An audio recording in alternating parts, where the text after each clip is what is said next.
This is how a guy acts when he actually likes you. Look, we're gonna be talking about 6 different ways that exemplify that.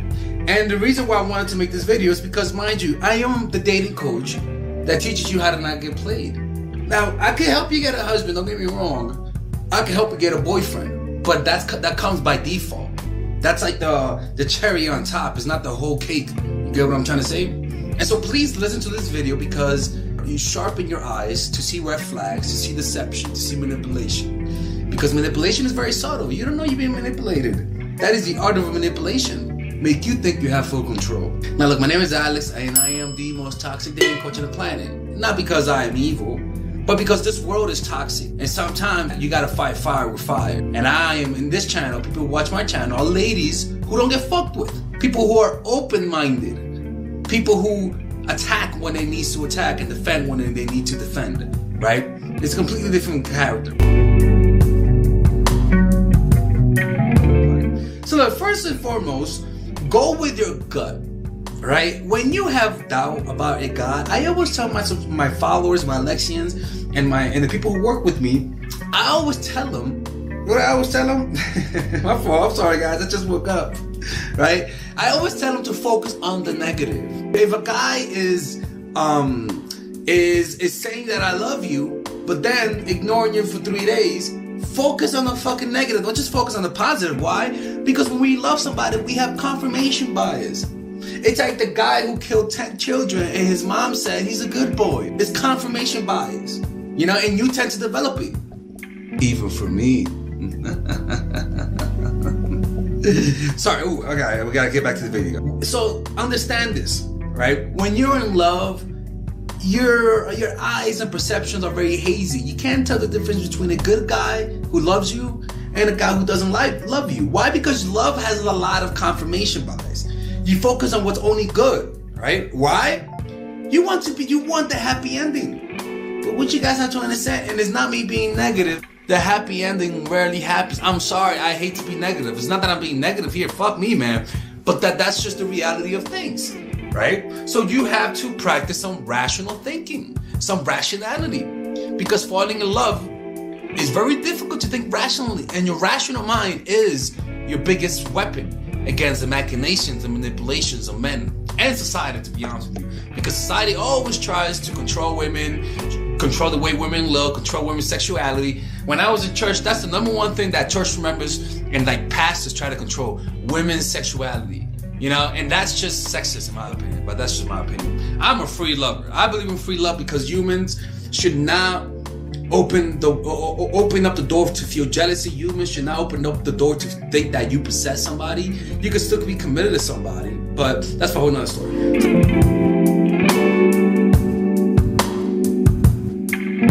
So the first one is that it's all talk and no action. His words are always being contradicted.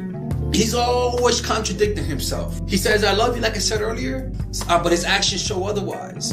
He says, I'll never hurt you, but then he keeps doing shit that annoys you. And you know what I'm talking about, right? He can easily respond on time. He can easily come to the date and cancel earlier. All words and no actions.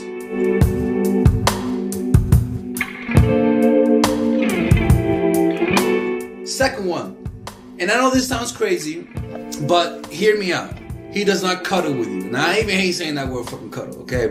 But the truth is that when a guy doesn't like you, he is not gonna cuddle with you. I'm sorry, he's not gonna look at you in your eyes and all that stuff, right? He's not gonna give you those googly eyes and have little conversations. You know what I'm saying? Because to me, that's a sign that he's opening up to you. If he doesn't like you, he's not gonna do that shit. Trust me.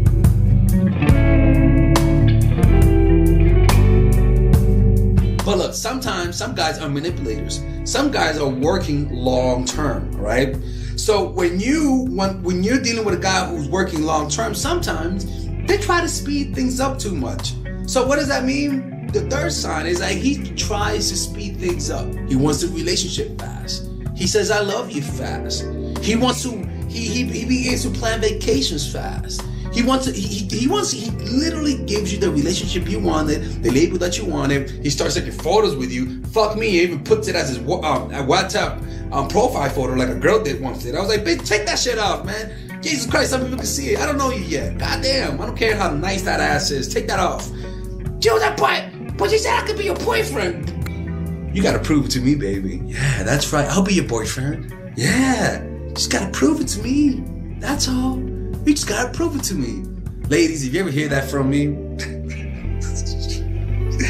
just know you're gonna be talking a lot of dick, okay? Cause that shit, look, man. I mean, it takes me a few months to love somebody, okay? So if I come at you acting like I love you fast, just know it is a huge red flag, okay? I don't want you guys to watch my channel and be played by me. That's embarrassing. You can't let that happen, because literally the wolf is telling you I'm dressed as a sheep. He's kind of toxic. I don't never watch him. Well, yeah, I know.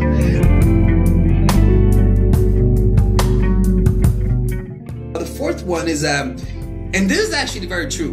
And this is very difficult because sometimes it comes with a lot of good excuses. Is that he takes a long time to respond to your text messages, a long time to respond in general, or doesn't even want to make phone calls with you. And I'll tell you what, I think this is the biggest one. Time in and time out again. When I don't like a woman, this is exactly what I do. When a woman didn't like me, I can remember she used to take 10 hours to respond to me and getting confirmation bias. I used to justify it and rationalize it because she was busy. Bitch, she didn't have a job. What the fuck? Why the fuck is she taking 10 hours to respond to me? She didn't have a job.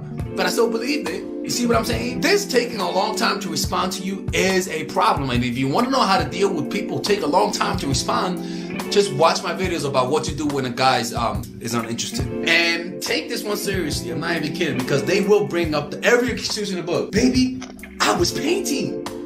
I can't respond to you, baby, because I was painting. Shit, I got time. Baby, I was making YouTube videos. I can't respond to you when I'm making YouTube videos because I don't have my real phone in my hand. This is my real phone. I can easily look at her text. Baby, I was sleeping. I can't respond to you because I was sleeping and working. Everyone is distracted. Don't fucking believe that bullshit. The next one.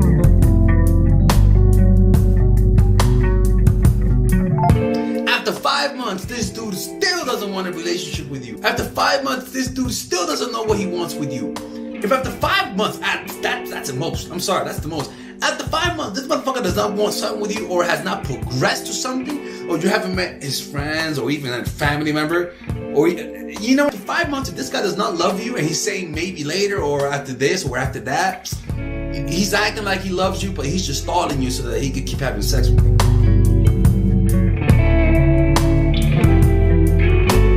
And the last thing is this. Please do not confuse jealousy with love. When a guy is jealous of you, it does not mean he loves you. A jealous man is not a sign of love. Now, to some people, unfortunately, who've had bad relationship with their parents, this is how they see love, because this is the only kind of love they've ever received, the toxic kind. So it becomes something that they actually like. Alexians, people who watch my channel, don't fall for that. I'm here to help you. I'm here to save you. I am the enemy that was once your enemy. And I am on your side. I'll never betray you. Why would I ever? Why would I ever?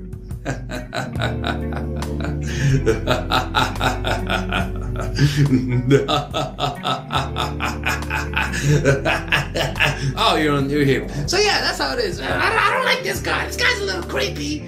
I don't know why you gotta make that evil laugh. Oh, ladies. But yeah, envy. If a guy is overly possessive about you, and there are levels to it, it does not mean he loves you. For some of you guys are gonna interpret that as love because you guys been through a lot of shit. You get what I'm trying to say? And look, and the whole purpose of this video is just to help you guys not get played. You know, like, that's pretty much the gist of it. You will find a guy. If you just make sure you don't get played, you will find the right guy for you, right? All right, this is Alex from Mindful Attraction. This is your toxic dating coach, okay? All right, ladies and gentlemen, if you guys ever want to learn how to use your feminine energy to influence people, learn how to use your masculine energy to become more assertive, and also learn how to blend both energies to improve your dating life, your spiritual life, honestly, your relationship life, your family life, your career life, this is the course for you. If I had to make a course for my nieces, I have two nieces. One is 19 and one is 15. 16. Holy shit. Oh my God, he's a bad fucking uncle. He's a bad uncle. Get him. Shut up, Melissa. You should get this course, right? And this is the course that I will make for them. So, for example, watch the curriculum, right? In the first week, we're going to be showing you how to establish a strong masculine foundation. without letting it hurt your feminine energy. This masculine foundation is a source of who you are, right? It's your bodyguard. Without this, whatever feminine energy you create will be destroyed by the outside, because your masculine is your shield. So we'll talk about goal setting. We'll talk about how to develop a serious attitude. We're gonna be talking about how to use more logic, how to use more goal-oriented behavior. It's more how to be a man. Now the next one is how to embrace the feminine energy, right? This one will teach you about how to minimize excessive masculine traits, developing self-awareness, healing abundant feminine energy, regulating your emotion, mastering voice qualities and facial expressions, surrendering control, and allowing pain to be felt. This is honestly, this will supercharge, like Kaioken, your masculine energy. After that, we have femininity in the workplace, and how to be feminine in the workplace without letting people take advantage of you, and the nuances of how women of power should behave versus women who are subordinates in the workplace, and even the dress code. This is based on psychology, people. It's kind of insane. I'm actually excited about this one. The next week, we talk about navigating the labyrinth of male and female friendship, and this a lot of women find confusing, so we talk about that. And how to identify envious friends, how to identify the good friends, how to keep male friends, and how to keep female friends. Week 5, we talk about how to release the burden of the past and stop and destroy mental projections. This is actually really powerful. And then week 6, we talk about how to increase your observational power so that you can read people better.